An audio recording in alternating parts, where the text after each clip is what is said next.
Article 15 ये बताता है कि किसी के साथ जाति, धर्म, जन्म स्थान, लिंग पे किसी के साथ कोई भेदभाव नहीं होगा।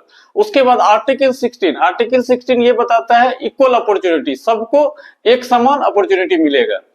तो अब सवाल ये है कि जो लोग यूजीसी का समर्थन कर रहे हैं, जो सरकार ये कानून ठीक किया है, तो वो लोग के लिए सबसे पहला एक सवाल, जो लोग इसका समर्थन कर रहे हैं, तो सबसे पहला तो वो बाबा साहब अम्बेडकर को नहीं मानते होंगे, क्योंकि उन्हीं का लिखा हुआ संविधान है और उन्हीं का लिखा हुआ ये आर्टिकल है।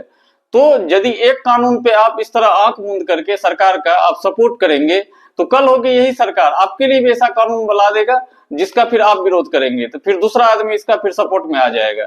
तो हम लोगों के लिए ये भेदभाव से हटके हमारा देश, बाबा साहेब भी बोले थे हमारा देश संविधान से चलेगा, और हमारे प्रधानमंत्री मोदी भी हमेशा बोलते हैं हमारा देश संविधान से चलेगा।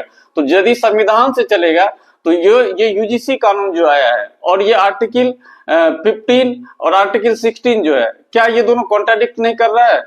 तो ये सवाल है सरकार से, जो ये कानून लाए हैं कि यूनिवर्सिटी में यदि कोई लोअर कास्ट का है, वो अपर कास्ट के यदि उसको कुछ नहीं भी बोला है तो उस पर विदाउट जांच का उस पर एक्शन हो जाएगा। यदि ये झूठा होगा तो फिर भी उस पर कोई एक्शन नहीं लिया जाएगा। तो एक तरह का यूनिवर्सिटी में भेदभाव होगा, क्योंकि कॉलेज और यूनिवर्सिटी में कभी भी जात पात नहीं होता। जो कॉलेज यूनिवर्सिटी में पढ़े होंगे उसको मालूम होगा कि कॉलेज यूनिवर्सिटी में कोई भी जात पात वाला बात कोई नहीं करता है, वहां पे दोस्ती यारी रहता है, भाईचारा रहता है।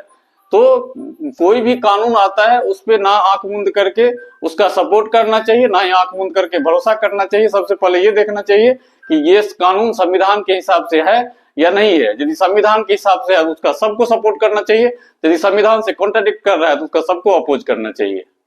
तो आपको आपकी अपनी राय क्या है, आप कमेंट बॉक्स में बताएं। Thank you.